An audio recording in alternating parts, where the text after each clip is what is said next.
नमस्कार, आप देख रहे हैं न्यूज वन इंडिया। मैं हूं आपके साथ राजेश कुमार। समाजवादी पार्टी के सांसद रामजी लाल सुमन का राणा सांगा पर दिए गए बयान के बाद उठे विवाद अभी थमा भी नहीं था कि अब एक और सपा के नेता ने विवादित बयान देकर उत्तर प्रदेश की राजनीति को गरमा दिया है। मंझनपुर से सपा विधायक इंद्रजीत सरोज ने मंदिरों की शक्ति पर सवाल उठा दिए, साथ ही रामचरितमानस के रचयिता तुलसीदास पर भी टिप्पणी कर दी। इंद्रजीत सरोज ने कहा कि अगर भारत के मंदिरों में ताकत होती तो मोहम्मद गजनबी और मोहम्मद गौरी भारत को लूटने नहीं आते। मंदिरों में ताकत नहीं थी, असली ताकत सत्ता में है। उन्होंने कटाक्ष करते हुए कहा कि बाबा अपना मंदिर छोड़कर सत्ता के मंदिर में विराजमान हैं और हेलीकॉप्टर पे घूमते हैं। पहले आपको एक रिपोर्ट दिखाते हैं और फिर उस पर बात करेंगे कि आखिर क्यों बार बार सनातन पे वार किया जा रहा है। रिपोर्ट देखिए। नियत में खोट, सनातन पर चोट, हिंदुओं का अपमान, नफरत का पैगाम, साफ फंडा, सपा का सनातन विरोधी एजेंडा। क्या सपा नेता हिंदू आस्था पर चोट कर रहे हैं? क्या सपा नेताओं को कुछ भी बोलने का लाइसेंस मिला हुआ है? क्या हिंदू धर्म को बदनाम करने की साजिश है? क्या हिंदू देवी देवताओं का मजाक उड़ाना एक ट्रेंड बन गया है?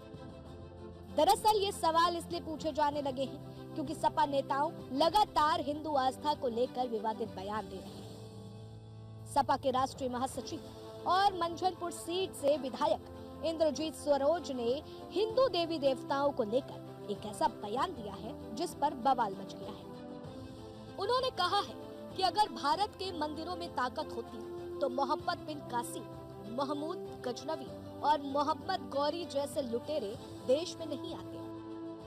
इसका मतलब है कि मंदिरों में कोई शक्ति नहीं। इस विवादास्पद बयान के बाद इंद्रजीत सरोज सुर्खियों में आ गए हैं। जो आज हमें नकली हिंदू बना के हमारे वोट का सौदा करते और राजपाट लेके हेलीकॉप्टर से चलते हैं। अगर भारत के मंदिरों में ताकत होती तो मोहम्मद बिन कासिम न आया होता। भारत के मंदिरों में ताकत होती तो महमूद गजनवी न आया होता। भारत के मंदिरों में ताकत होती तो मोहम्मद गौरी न आया होता और इस देश को लूटने का काम न किया होता। इसका मतलब मंदिरों में ताकत नहीं थी।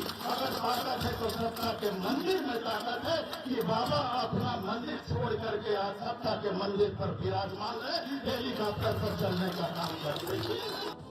इंद्रजीत सरोज ने तुलसीदास पर भी हमला किया और कहा है कि तथाकथित नकली हिंदुओं के खिलाफ इतना कुछ लिखा, लेकिन मुसलमानों के बारे में उन्होंने अच्छा या बुरा क्यों नहीं लिखा? उन्हें ऐसा करना चाहिए था। मुगल काल में उनमें हिम्मत नहीं थी। हमारे लिए उन्होंने बहुत सारी नकारात्मक बातें लिखी और हम उन्हें पढ़ते रहते हैं। विवादित बयान देकर के चर्चा में सपा विधायक इंद्रजीत सरोज के बारे में आखिर जान लीजिए। 1985 में इलाहाबाद यूनिवर्सिटी से ग्रेजुएशन किया। ग्रेजुएशन के बाद राजनीतिक रूप से सक्रिय हो गए। इंद्रजीत सरोज बाबा साहब के विचारों से प्रभावित थे, लिहाजा उन्होंने बहुजन समाज पार्टी ज्वाइन की। 1996 में मंझनपुर विधानसभा से बसपा का टिकट मिला। बसपा के टिकट पर पहली बार विधायक चुने गए। लगातार 2012 तक मंझनपुर से विधायक चुने जाते रहे। बसपा सरकार में 3 बार कैबिनेट मंत्री भी रहे। उनकी गिनती मायावती के साथ सिपह सलारों में होती थी। 2017 में इंद्रजीत सरोज विधानसभा का चुनाव हार गए। चुनाव हारने के बाद इंद्रजीत सरोज ने सपा का दामन थामा। सपा ने इंद्रजीत सरोज को पार्टी का राष्ट्रीय महासचिव बनाया। 2022 में सपा के टिकट पर मंझनपुर से विधायक चुने गए। खैर, इंद्रजीत सरोज के विवादित बयान के बाद यूपी की सियासत गर्मा गई है। बीजेपी ने समाजवादी पार्टी पर सवाल उठाए हैं। बीजेपी का आरोप है कि सपा के नेता जानबूझकर हिंदुओं को टारगेट कर रहे हैं। अगर हिम्मत है तो किसी और धर्म के बारे में टिप्पणी करके दिखाइए। कुछ ऐसे नेता हैं जो जिनके उलूल जुलूल सवालों से जिस पार्टी में वो हैं उस पार्टी का सत्यानाश हो रहा है।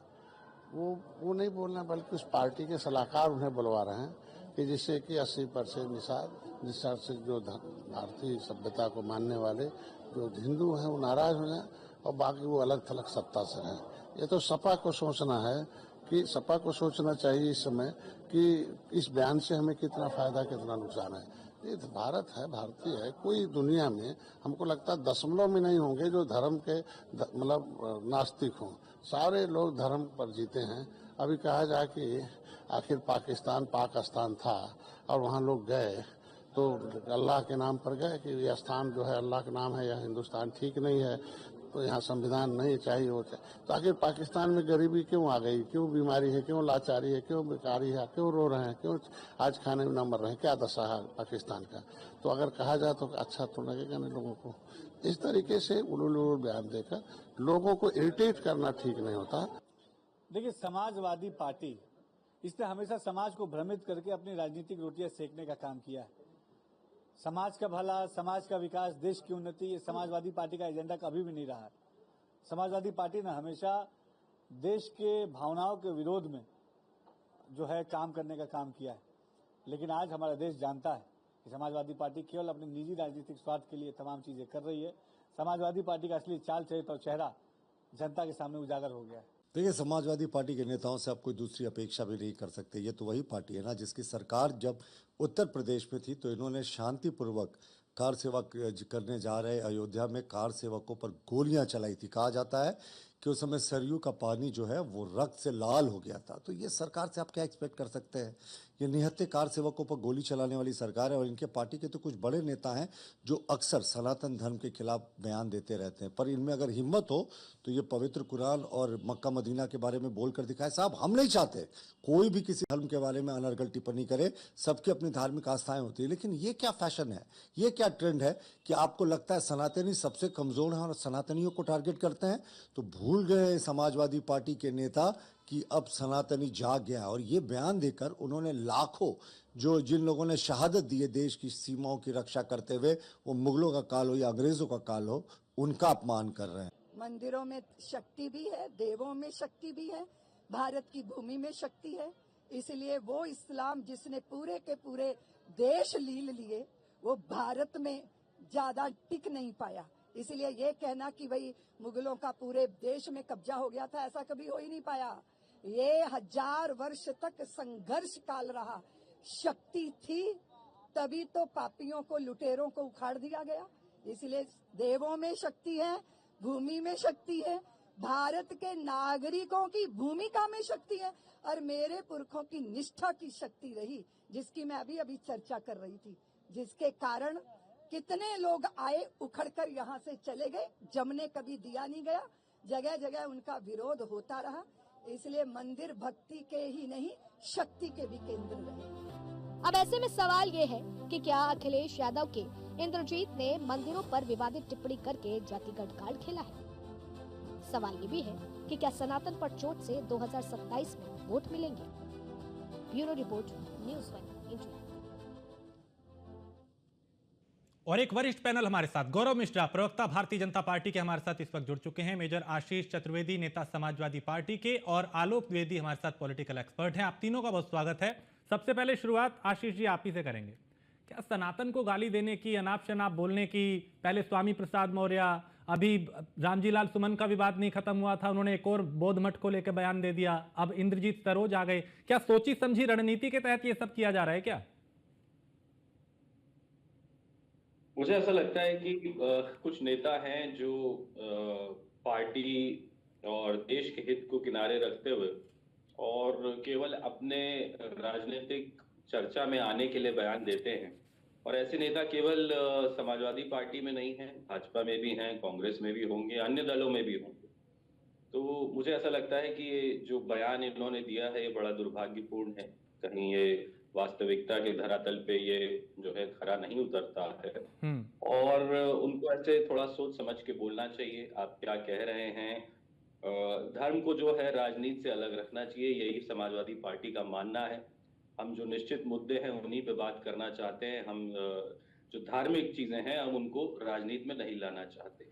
लेकिन आशीष जी, आपको नहीं लगता कि इन नेताओं के बयानों से पूरी पार्टी की किरकिरी होती है, पूरी पार्टी पे सवाल उठते हैं और खामियाजा पार्टी को भुगतना पड़ता है? कुछ लोग अगर इस तरह की बयानबाजी दे रहे हैं, अगर कर रहे हैं तो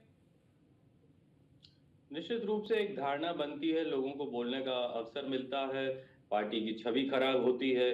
और जो किए हुए अच्छे काम है कहीं ना कहीं उन पे पर्दा पड़ता है, उन पे पानी फिरता है। जो इतना काम किया जाता है वो ऐसे बयानों से जो है वो कहीं ना कहीं दरकिनारे होने लगता है। अभी लेकिन जैसा मैंने कहा, ये केवल अकेले नहीं है।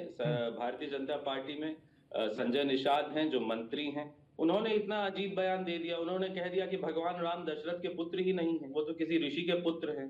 और फिर आगे इतने पे भी नहीं रुके, उन्होंने कह दिया खीर खाने से थोड़ी ना कोई बच्चा पैदा होता है। तो वो तो बहुत ही ज्यादा उन्होंने जो है इस तरीके का बयान दिया भगवान राम को लेकर। उन्होंने जब दिया उस पे सवाल उनसे पूछे गए, उन पे भी हमला किया गया, उन पे भी जुबानी हमले हुए, उनसे भी पूछा गया। लेकिन सवाल यही कि क्यों आखिर इस तरह की बयानबाजी? राजनीति कीजिए, राजनीतिक मुद्दे हैं, क्यों सनातन को, देवी देवताओं को, मंदिरों को, तमाम दूसरी तरह की बातें करते हैं? गौरव जी, ये क्या ये सोची समझी रणनीति है समाजवादी पार्टी की, या वाकई ये कुछ लोगों का व्यक्तिगत बयान बोल के पल्ला झाड़ा जा सकता है इससे?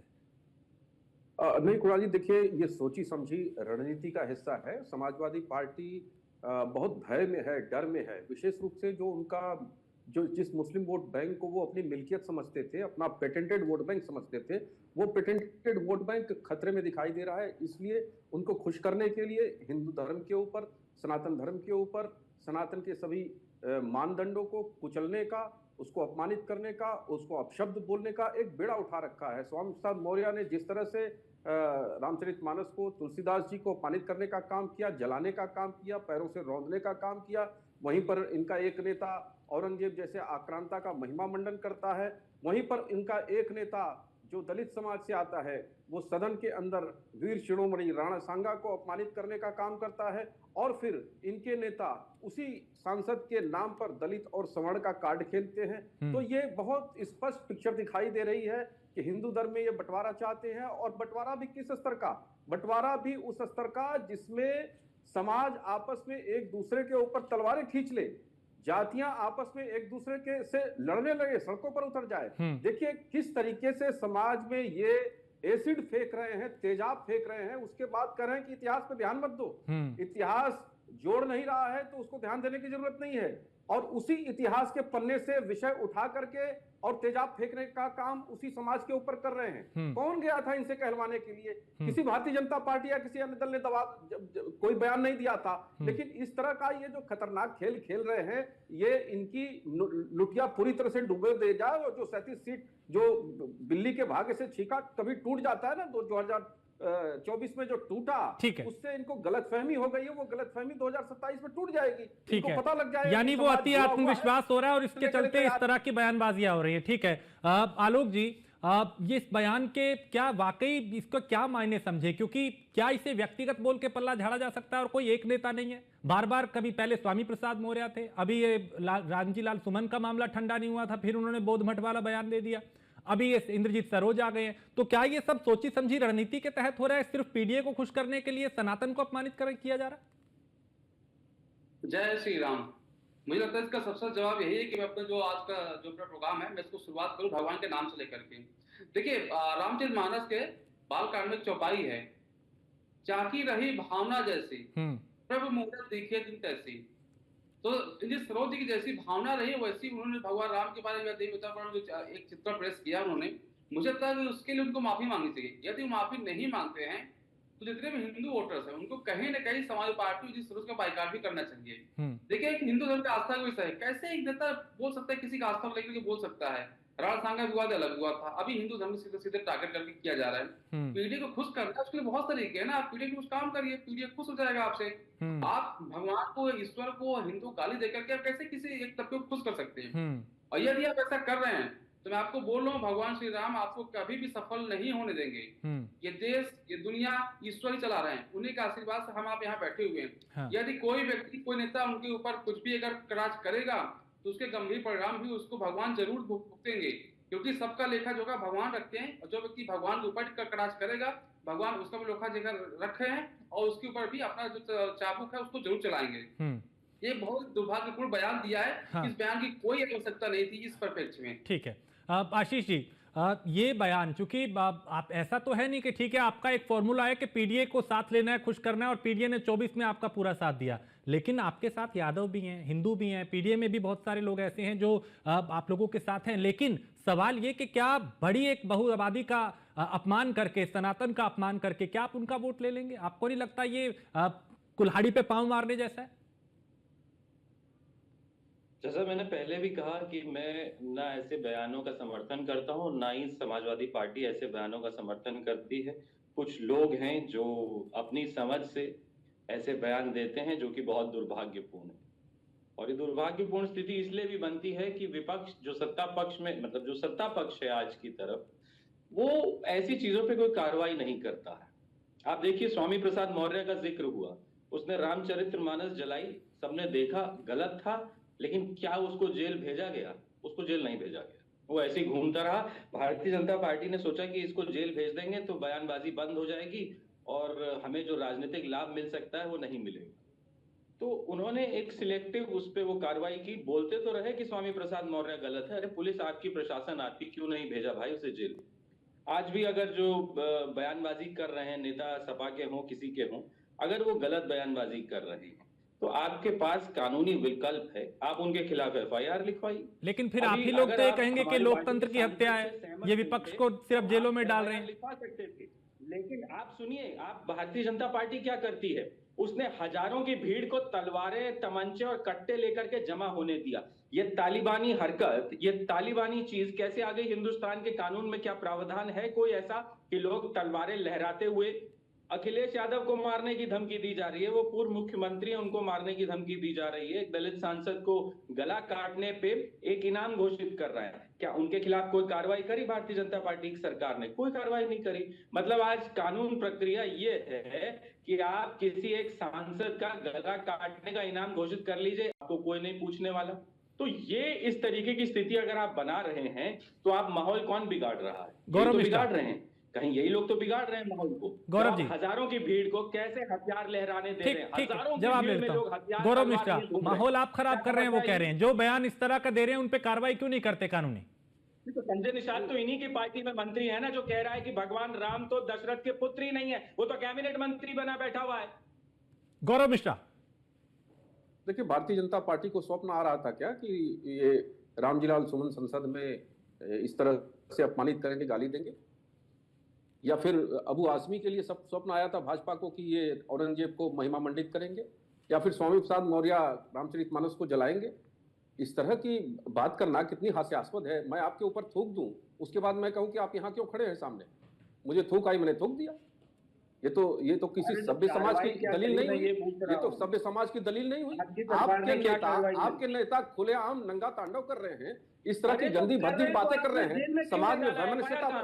वो तो जनता जवाब देगी ना, उसमें क्या है? 2017 में भी दिया आपको और 2022 में भी दिया और अभी फिर देगी 2027 में। आप उसकी चिंता छोड़ दीजिए, आप राजनीतिक लाभ हानि की चिंता छोड़ दीजिए। राजनीतिक लाभ हानि जनता तय कर देगी, 2027 में भी तय कर देगी। आप अपना खुला खेल मुरादाबादी चालू रखिए। इसलिए देखिए, गुंडों की पार्टी, अपराधियों की पार्टी, जो मुगलिया वीर से पैदा हुई जो पार्टी है, जिसने हिंदुओं का कत्लेआम कराया है, वो बैठ करके हिंदुओं को गाली ही तो यही तो हम उम्मीद कर सकते हैं, वही तो हम कर सकते हैं। अरे आप अपने पार्टी से निकालिए। समाजवादी पार्टी के प्रवक्ता कह रहे हैं कि उन्होंने गलत किया है, तो आप अपने पार्टी से निष्कासित करिए। आप अपने पार्टी से निष्कासित करिए। ऐसे लोगों को क्यों रखे हैं पार्टी में? आप ये बताइए, आप इस तरह के अपराधियों को अपनी पार्टी में क्यों रखे हैं? आप ये बताइए। आपको स्पष्ट करना पड़ेगा, आपको तय करना पड़ेगा कि आपको राजनीति किस दिशा में करनी है। आपको समाज में बांटने वाली राजनीति करनी है, तलवार निकालने पर मजबूर किसने किया? आप लोग समाज में तलवार एक दूसरे की निकलवाना चाहते हैं। आपके मुख्यमंत्री इतने डरपोक है, उनमें हिम्मत ही नहीं है, करते कहां से कार्रवाई? डरपोक आदमी है। मुझे याद है सदन में कैसे रो रहा था, भूले नहीं है हम वो दृश्य, हमें अच्छे से याद है। मुझे भी याद है वो सदन में कैसे रो रहा था, जब आपका नेता हिंदुओं के ऊपर गोली चलवाया था, जब सरयू में डेड बॉडी में पत्थर बांध करके फिकवाया था, इसीलिए जनता ने फेंक दिया उठाकर। जनता ने ऐसा फेंक दिया कि अब कभी सत्ता सुख अब नहीं मिलना है। चिल्लाते रहिए, गाना गाते रहिए। आप गाना गाते रहिए, ठीक गाली ठीक गाते रहिए। ठीक है। हमारे मुख्यमंत्री को दीजिए, हमारे प्रधानमंत्री को दीजिए, स्वागत है आपका। जनता तो इसका जवाब देने के लिए बैठी है। ठीक है। आलोक आलोक आलोक तलवार है समाजवादी आलोक, पार्टी क्या के वो लोग। हिंदू वोटर जो समाजवादी पार्टी को समाजवादी वोट देता है, क्या वो वोटर आहत नहीं होगा इन बयानों से? क्या इसका खामियाजा 27 में नहीं भुगतना पड़ेगा समाजवादी पार्टी को? आलोक द्विवेदी, गजनी के पैजामे के ठीक, आ गई, आप दोनों की बात आ गई, प्लीज। हाँ, ठीक ठीक ठीक, अपनी बारी में। आलोक, सवाल मिला आलोक आपको कि क्या वो हिंदू वोटर जो समाजवादी पार्टी को वोट देता है, क्या उसकी भावनाएं आहत नहीं होंगी? क्या इसका खामियाजा 27 में नहीं भुगतना पड़ेगा समाजवादी पार्टी को? आपका क्वेश्चन मेरे से है? जी आलोक भाई। हाँ गौरव जी, एक चीज मैं पूछना चाहता हूँ कि जिसने राम भक्तों पर गोली चलाई थी, उसे आपकी सरकार ने जो है देश के दूसरा सर्वोच्च सम्मान वो क्यों दे दिया? दूसरा यहाँ पर मेरे इसका जवाब ले लीजिए आप, इसका जवाब ले लीजिए। मेरा आशीष जी से बस सहमत चलवाई थी निपेंद्र पांडे ने, पता करिएगा निपेंद्र पांडे ने गोली। अरे शांत रहिए, आपको कुछ ज्ञान नहीं है और बिना मतलब की बात कर रहे हैं। पहले जानकारी लेकर के आइए किसने चलवाई थी। सदन में आपके नेता ने बोला है कि मैंने गोली चलवाई थी। क्या बात कर रहे हैं आप? मुलायम सिंह ने स्वयं बोला है कि मैंने गोली चलवाई थी और जरूरत पड़ता तो और चलवाते गोली। इसलिए मुसलमान हमको वोट देते हैं। निपेंद्र पांडे ने खुद आप अपने नेता को बुलवा रहे हैं और मोदी जी ने उनको अपना मुख्य सलाहकार देखिए, बनाया। ऐसे मक्कार तो सिर्फ समाजवादी पार्टी में ही पाए जा सकते हैं जो अपने नेता के बयान को झुठला दे। मुलायम सिंह ने स्वयं कहा था कि हमने गोली चलवाई थी और गोली चलवाते।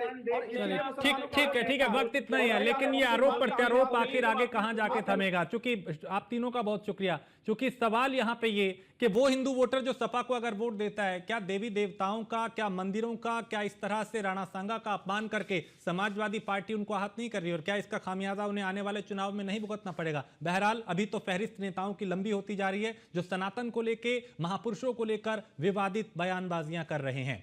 एक ब्रेक के लिए रुकेंगे, आप बने रहिए न्यूज़ वन इंडिया के साथ।